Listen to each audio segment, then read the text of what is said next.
On a quiet morning in the Japanese countryside, the world seemed to move at a gentler pace. It was in this setting that Anna and her husband Steve began a new chapter of their lives. もしもしあ、ようこ久しぶり They had recently left behind the busy city where traffic, deadlines, and constant noise were part of every それっ day. てさ The choice to move was not sudden. It was born from a shared desire for something different, 大丈夫 something simpler and more meaningful. They wanted space to breathe, to reflect, and to build a life shaped not only by 旦那さん ambition, にはバレ but ないよ also by peace and connection. Still, the countryside had its own 私 rhythm, は相変わらずよ and at first, both Anna and Steve were strangers to it.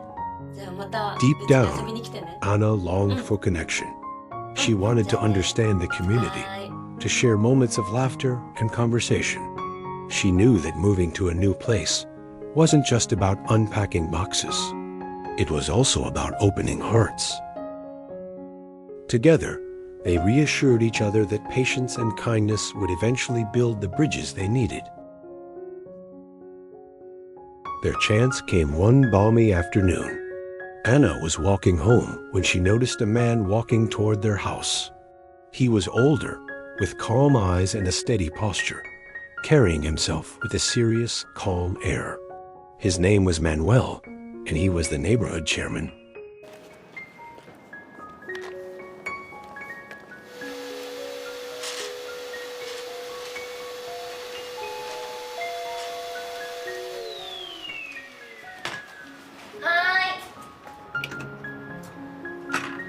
Ah, 奥さん、自治会長の黒川です。お世話になりますどうです？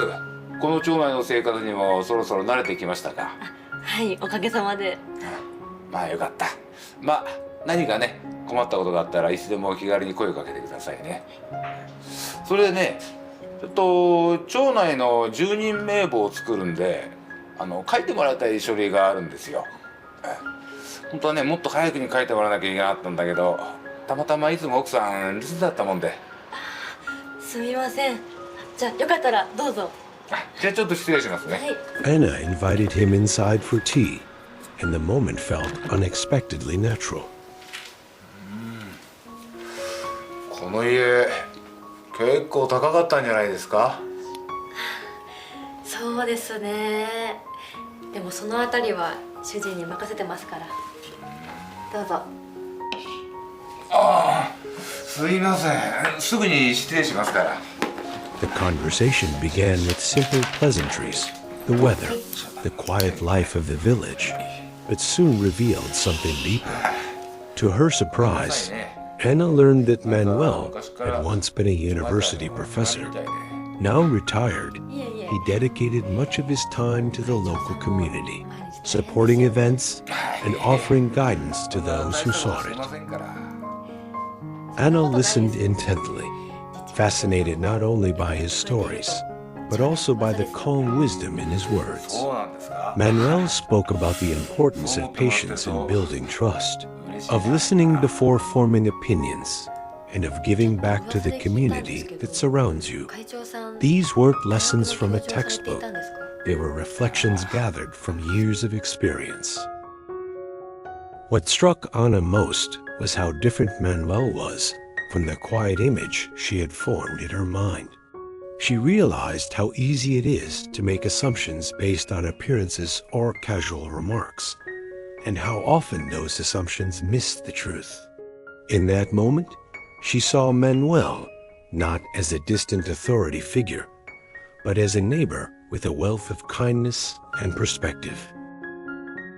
Anna felt lighter, as if a door had opened.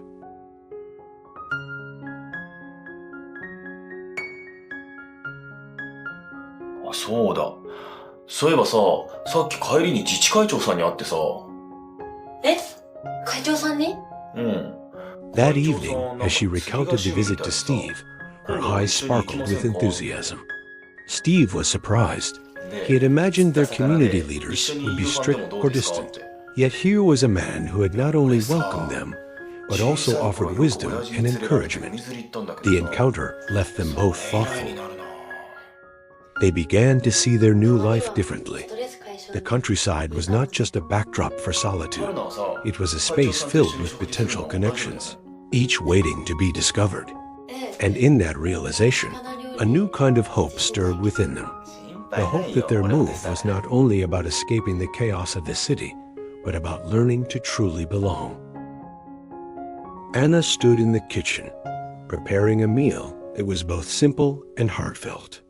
Tonight, she and Steve had decided to invite Manuel to dinner, not only to thank him for his visit, but also to create an opportunity to learn more about him and, perhaps, to take the first step in building a true connection. When Manuel arrived, the atmosphere shifted instantly. He entered with a calm smile, carrying a small box of fruit from his garden as a gift. The gesture, though modest, spoke volumes. It reminded Anna and Steve that kindness often shows itself in simple acts, and that generosity doesn't need to be extravagant to be meaningful. ご主人も。どうも。すいません。As they sat down together, conversation flowed more easily than they had expected. Manuel shared stories of his years as a professor, how he guided students not only in their studies, but also in learning resilience, patience, and respect. He spoke with humility, never boasting, but instead highlighting the lessons he himself had learned along the way. Anna found herself deeply engaged. She realized that wisdom is not always loud or dramatic. It is often quiet, steady, and gently persuasive. Manuel's words carried the weight of experience, yet were delivered with kindness and sincerity. Steve, too, was impressed. He had always believed that true teachers are those who continue to inspire long after the classroom lights are turned off. Here was a man who lived that truth, carrying his role as a mentor into every part of his life. Between laughter and thoughtful silences, the dinner stretched into hours. They spoke of the village, its traditions, its challenges, and its strengths. Manuel explained how the community valued trust and mutual support, and how each family contributed in their own way. Anna and Steve listened carefully, recognizing that their journey of integration had only just begun, but already they were being welcomed into something larger than themselves. What made the evening special was not only the stories shared, but also the spirit in which they were told. Every word carried a sense of care. Every laugh felt genuine. There was no performance, no need to impress, only the joy of human connection. The words resonated deeply with Anna and Steve. They were simple, yet they carried the kind of clarity that lingers long after the conversation ends. It was as if Manuel had distilled years of living into a single truth. Happiness grows when it is shared. The three of them felt as though they had known each other much longer than a single dinner. Manuel thanked them warmly for their hospitality, and as he stepped outside into the cool night, the stars glittered overhead as though silently celebrating the new bond that had been formed. The house seemed fuller, not because of the meal itself, but because of the energy of connection that now lingered within its walls. They realized that this dinner was not just an evening of conversation, it was the beginning of belonging. They reflected on Manuel's words that true success lies not only in achievements, but in kindness and connection. For Anna, moving to the countryside was never just about leaving the city. It was about creating space for meaningful relationships. The quiet fields and slower pace gained depth through the friendships they built with neighbors. By greeting others warmly, offering help, and joining local gatherings, Anna and Steve became part of the community. These lessons also shaped their marriage. They discovered that love, like community, thrives on patience, listening, and small acts of care. Anna learned to pause and hear Steve, while he found that simple gestures carried great meaning. Their bond deepened through empathy, forgiveness, and growth. The countryside became more than a home. It was a teacher, reminding them that joy multiplies when shared, and peace is found not in isolation, but in belonging.